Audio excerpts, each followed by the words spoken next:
Hello, everyone. Welcome to the State of the Tech Job Market event. If you're searching for a job and not having any luck finding it, you're not imagining it. It's actually becoming harder to find a job nowadays. In this LinkedIn event, we will discuss the current state of the tech job market, why it is the case, and what you can do about it. My name is Akash Mandhar, and I'm a technology executive, investor, educator, and a content creator. During my career, I have hired hundreds of people and seen the job market go through various cycles. In addition, I'm also just starting my job search process again. So everything I'm sharing with you is firsthand information and actions that I will be following myself too.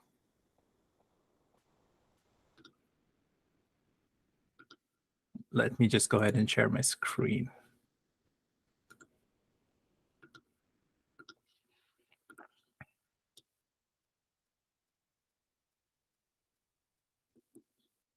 Chandanji is in the chat. Good morning, Chandanji. Let's continue. So feel free to post your comments or questions in the YouTube chat as we go along. I'm all for real-time feedback and will adapt to your needs on the fly. We also have a Q&A session at the end, so you can ask your questions there too. And now we're back to the session. If you're job hunting, it can be very frustrating right now.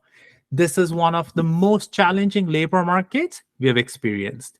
While I'm not quite ready to say it is similar to or worse than what we saw in 2020, it certainly seems that way for many job seekers. Even on my LinkedIn profile, I see numerous people applying for hundreds of jobs with very little success. The truth is that the job market has changed significantly in the last 12 to 18 months. So let's have a closer look. As you can see, we peaked with the number of open tech jobs available in April 22 at around 500K jobs at that point in time. Since then, we hit our low point in March 2023 with around 160,000 open jobs available. Since then, it has gone up. In September, we're looking at roughly 180,000 jobs which are currently open. Does this mean we are in recovery? Will we go back to the 500K number and more? The short answer is no one knows. So we'll just have to go through this whole thing. But this is not evenly distributed. The market is particularly tough for people with less than 6 years of work experience. Let's have a look at that one. Only 8% of the jobs which are currently available are for people who have 0 to 4 years of work experience, and only 21% for folks who have between 4 to 6% work experience. So we are highly skewed towards people who have 6+ years of work experience. So what you're experiencing in the market right now is also very different based on your experience level.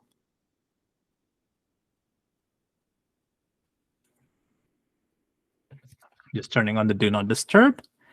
And here's some more statistics which are going to be helpful.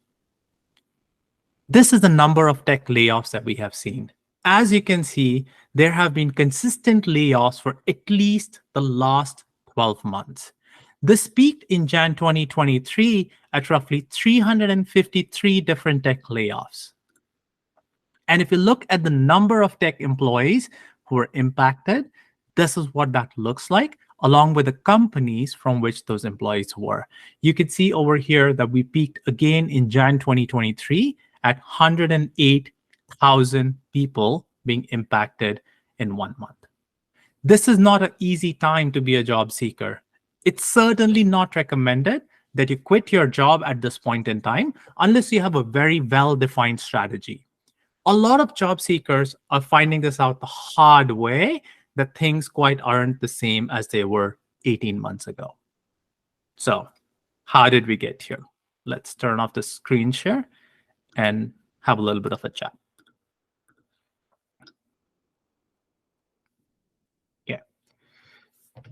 I think we're seeing a reversal from the great resignation boom, right? The market right now is particularly jarring for the people who last looked for the job during the great resignation, where employers were just throwing buckets of cash at everybody to jump from job to job. At that time, it just seemed like a gravy train.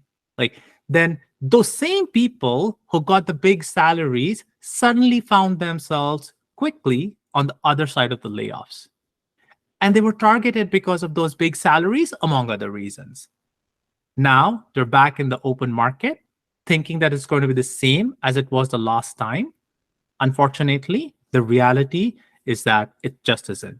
The employment pendulum swings back and forth as to where the power resides. Last year, it was definitely with the employees. It was kind of for the first time in a very long time that was actually the case. And we were able to reclaim some of the imbalance, but the pendulum has swung back again in the other direction. Employers are slowing down their hiring, and of course, with all of the layoffs happening too. Okay. And I don't think we're at the end of it.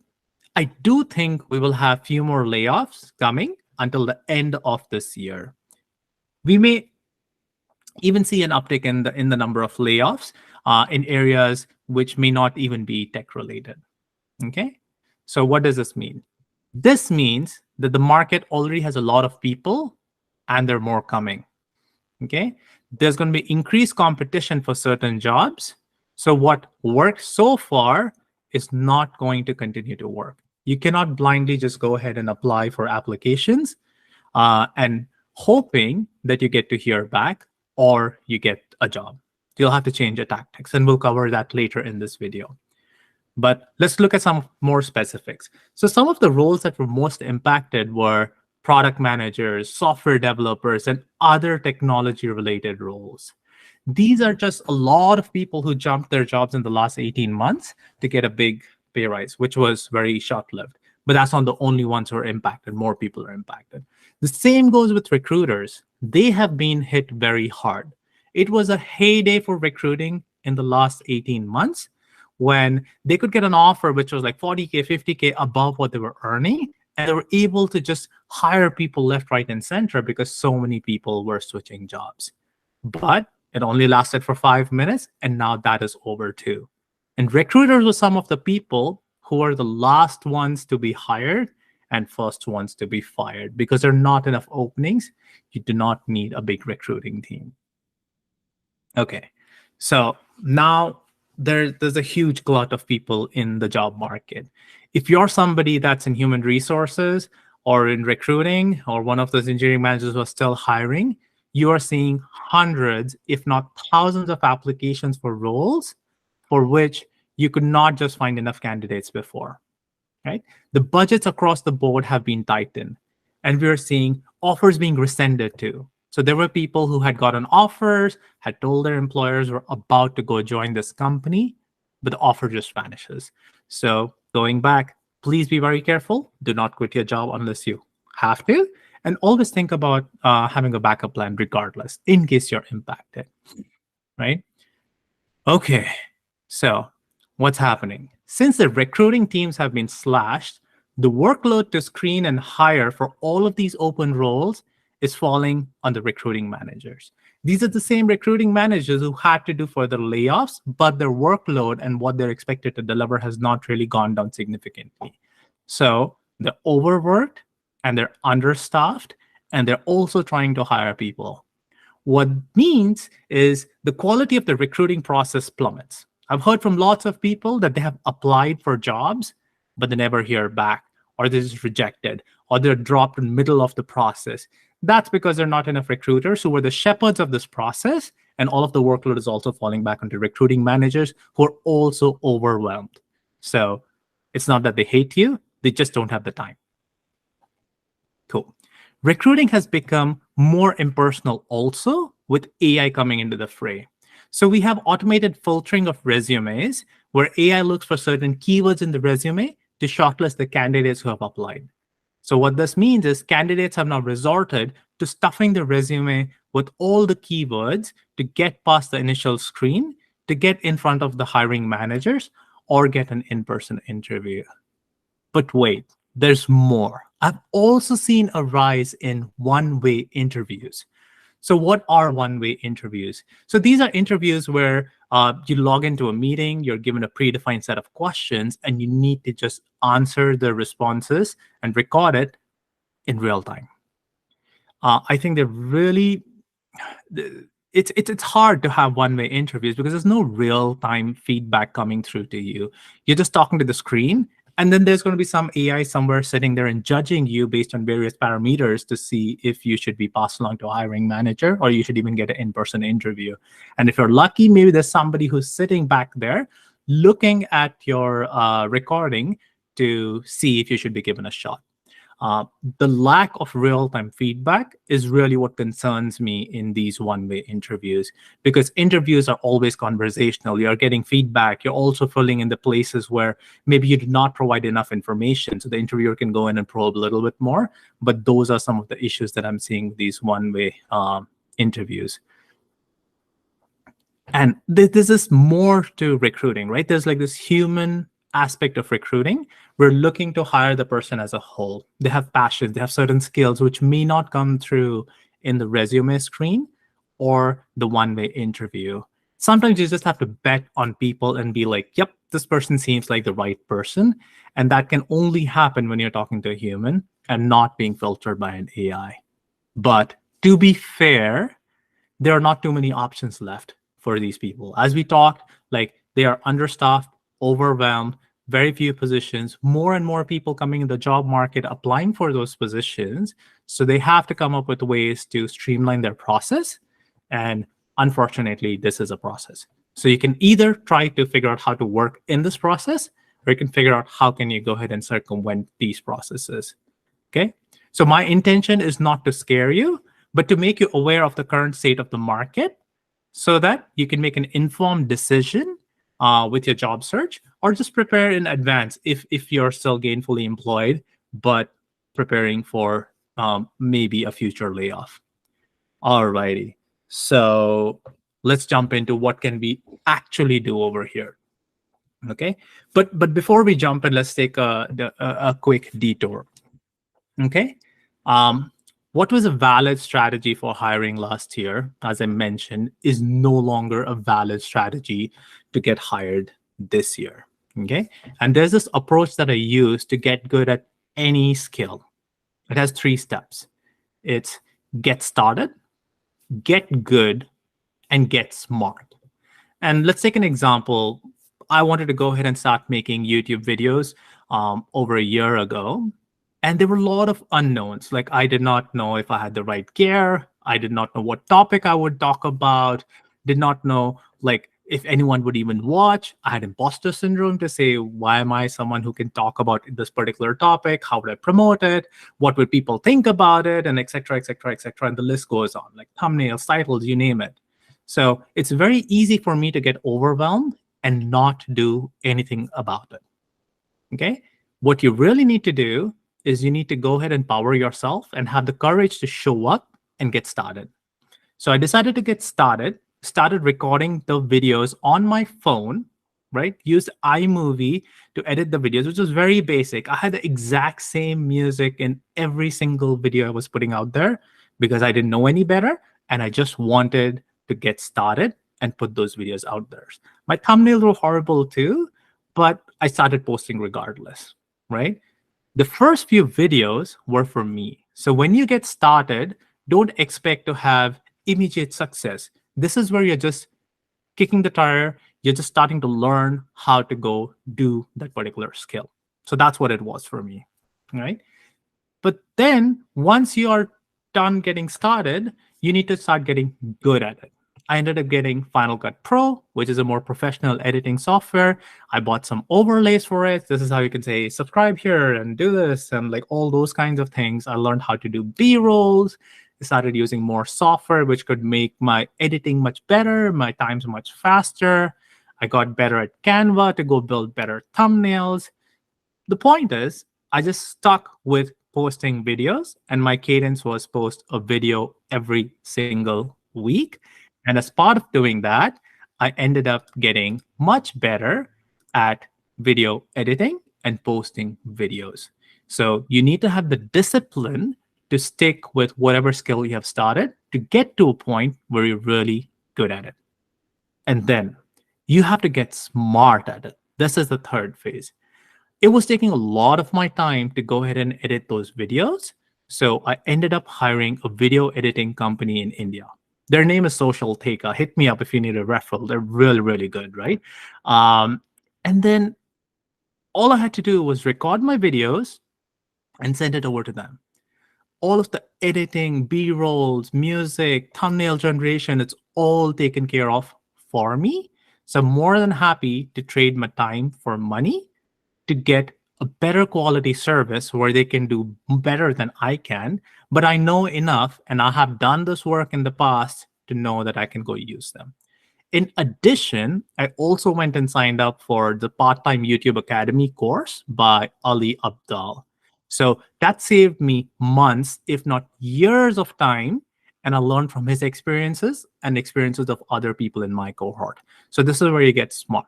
You don't want to be doing the things that you're doing and getting started forever.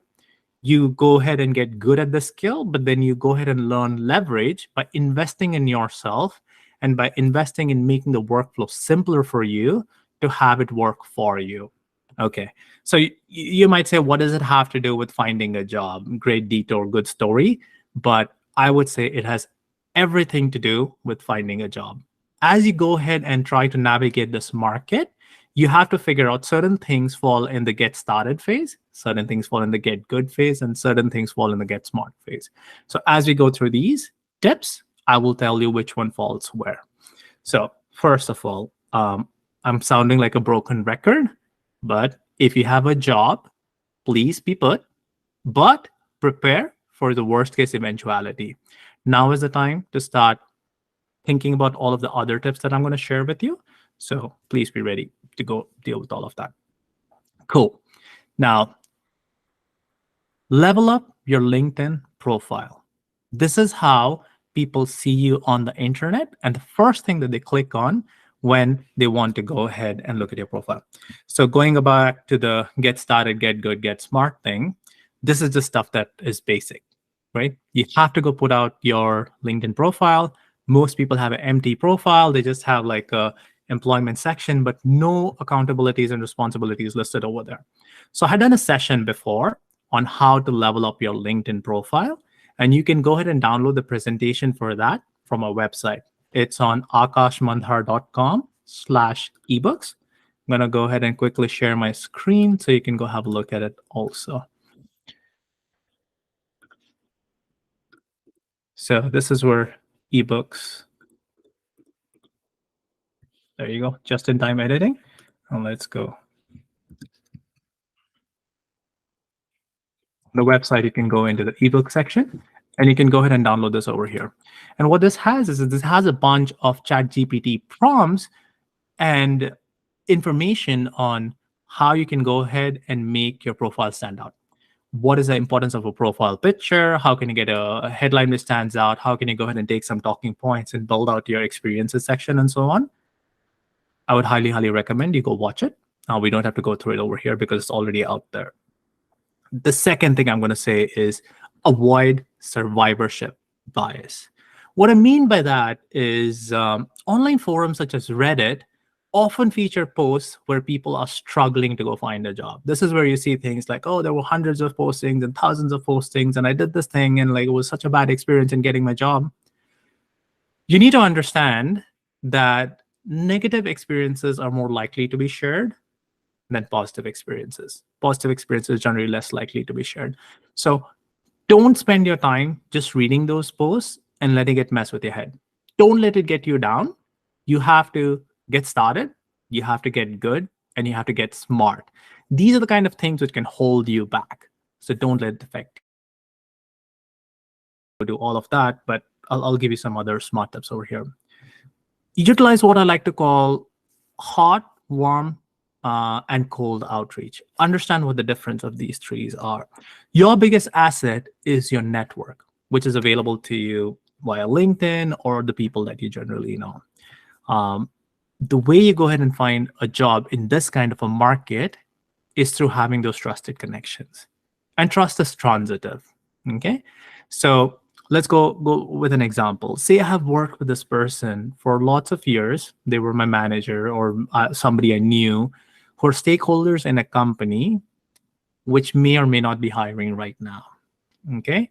But I work with them. They understand how I work. They have seen the outcomes and the deliverables that I have done. So I would go ahead and reach out to them to see if they have any openings available or if they could opportunistically go ahead and create something. This is what I call a hot outreach. They know you. You don't have to sell yourself. They don't need to do an assessment on is this person a good fit for the company? Will they add value to the team? Like all of that is known. So this is very similar to hot lead generation in lead generation. Hot leads are where you are product aware. You know exactly what this person brings to the table, and you just have to go ahead and snag them up. If you don't have any hot outreach people, here's the next one for you. This one's the warm outreach. So in the warm outreach, you reach out to people that you have worked with before, but who may not be the key stakeholders who are doing the hiring, but they know of people. So if you can get someone to vouch for you, I was talking to somebody yesterday who got like some dental work done, and they were like, "Oh, I went to this particular doctor, and they were great, and you should probably go consider them too." Okay, they're themselves not the doctor. They can't go ahead and solve any teeth related issues that I may have, but they can give me a warm intro to somebody else who can go ahead and help me. Same thing applies in your job search. Work your network, find those people who can go ahead and help you get connected with the hiring managers. This will allow you to skip this entire automated resume filtering and maybe even one-way interviews because there's someone actually vouching for you. Okay. The third one is really a cold outreach. This is what most people are doing because this is the easiest one to do. You just go online and apply to those positions. Maybe you customize your resume to the job, maybe you don't, but you're just sitting there and applying and spraying and praying and hoping that your resume will get picked up and someone's going to go have a look, right? This is the worst strategy. I do not recommend it. You may get lucky, but more often than not, you're just going to get disappointed and disheartened. So you do want to work your network and try to find those connections, especially in this market. You have to be very strategic and reach out to the right folks. I was reading this book, I'm blanking out on the name of it, but investors like Warren Buffett, they sit back and wait for the right opportunity, and then they do a very targeted purchase of that particular stock. So you want to go find the right people and go connect with them. Out of desperation, you do not want to be applying to hundreds and thousands of jobs because what's going to happen is it's going to be put through this AI keyword thing. You're going to get this one-way interviews, and there's going to be so much friction to even get in front of a real person. If you can circumvent that, get to a real person, do that, right? If you need any connections, hit me up. If I know you, I'm happy to give a warm intro. If I don't, I'm happy to go ahead and pass you along to some other folks who may be of help to you, right? So feel free to hit me up and just follow me on LinkedIn or however, and we can figure that out. Okay, so here's the other thing. Weak connections are better than strong connections in helping you find a job. So LinkedIn had done this study over 5 years and 20 million participants in it. And what they found out was weak connections are better than strong connections in helping you find a job. You might ask, what is a weak connection? A weak connection is somebody with whom you have less than 10 mutual connections. So you might be like, why is that the case? Wouldn't the people I know better help me find a job? And why would these people help me find a job where I don't have enough mutual connections? And the reason is the people that you have strong connections with usually roam around in the same circles as you. So if there are like 100 other coworkers that you're connected with in your company, well, they have access to the same opportunities. They'll likely know the same people that you know. So your chances of expanding your network and seeing those opportunities that you currently do not have access to are very limited. They may also be in the same boat as you. So it becomes a very competitive environment. When someone's also trying to find a job, they're less likely to go ahead and help you find a job until they first find a job. So that's usually what happens in the strong networks. There's not great connections, nothing wrong with it. But for job search purposes, weak connections count more. How do you build these weak connections and how do you have these? These are the folks that you meet at industry events, conference events. You network with them, you find them on social media and build a relationship over time, and you infrequently stay in touch with them, right? It is not like a thing where there's this forced networking. You just have to be intentional, you have to be authentic, helpful, supportive, and just be patient because this takes time. And if you don't have a set of weak connections, I would highly, highly encourage you to start building it, because having these people connections will any day trump going through automated AI review or doing those one-way interviews. So next point is seek advice or support from others who are in your situation or have recently been in your situation. Let me explain with an example. So, if you're a fresher in a college, you are more likely to be helped by your seniors or sophomores or juniors or seniors, and they're more likely to relate with what you're going through than going and talking with your professor. Okay. So, do not go ahead and be like, oh, I need to go get these people who haven't really experienced what I'm going through right now and seek advice from them. You can take advice from everybody, but the people who are just in your situation or have just gone past your situations are the ones who are most likely to understand what you're going through and help you and share what worked for them. Learn from them and apply that into action, right? So that is very important. Seek advice from the right people. The next thing is lower your expectations. Don't solely focus on top tech companies. Don't just go ahead after the biggest titles and the highest salary expectations and stuff. As I mentioned, the pendulum has swung. Be open to finding a job where your skill set can add value to the company. Be less worried about these things. Over time, these things find a way to correct themselves. Your focus right now in this competitive market should be to go ahead and land a job where you can do your best and you can add value to the company. These things will take care of themselves. Having a job is better than not having a job, as I've been mentioning throughout this thing. Another thing that you need to start to learn to compromise on is during 2020 and after, there has been a huge increase in remote work and hybrid work. That may be coming to an end. Companies are asking people to come in more often and work from the office. So you may have to be flexible. You need to start going into work and take care of your family situation, whether it's kids' daycares or other things, because things are going to go back to pre-2020 era. And if you are a remote worker and you moved during the pandemic years, you might see that you're finding it extra difficult to find a job which allows you to continue remote work. So you may want to consider relocation if that is what it takes to go find a job. Again, personal situations are very different, but I would implore you to consider these options to see if you can lower your expectations and standards for what you want from a new job, because finding one, I think, is more important than being very picky and choosy right now. Okay. Next point is you need to learn how to invest in yourself. Okay. You cannot pour out of an empty cup. You cannot make delicious cuisine if you only have salt and pepper in your kitchen.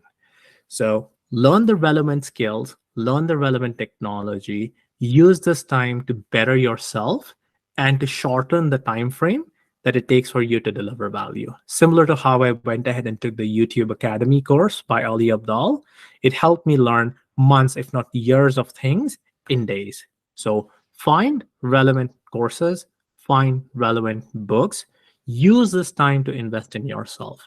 Like down markets such as this are a great time to invest in yourself because people are going to be too worried about other things. And when it comes time to grow, you are then ready and prepared with all of these skills. So please make learning and development and self-improvement a priority.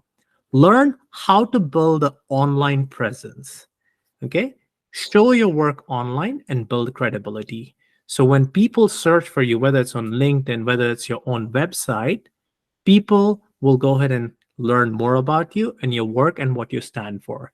That will go a long way in creating some of these cold outreaches into warm outreach when people understand who you are, what you stand for, and what your work is. Okay.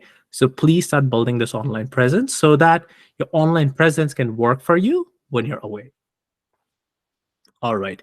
So those were the main points that I had to cover today. We will be going into a question and answer session. Please feel free to post your questions in the chat. I would prefer to answer all the questions publicly if possible. If you're unable to or unwilling to post your questions publicly and get them answered publicly, you can hit me up on akash.mandhar@gmail.com. Again, you can go look up my email from my website. And if you're unable to go ahead and get your questions out over email and you need one-on-one time with me, I'm happy to share my Calendly link.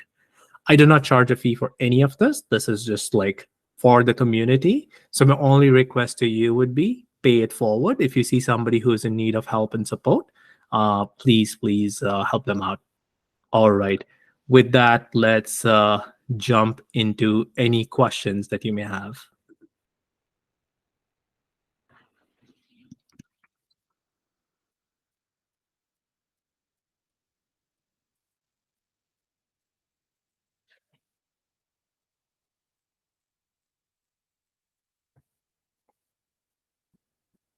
All right. Looks like I did a very, very good job, and there aren't really any questions over here. So, as I said, please feel free to hit me up, and thank you for the gift of your time. Have a great day. Bye bye.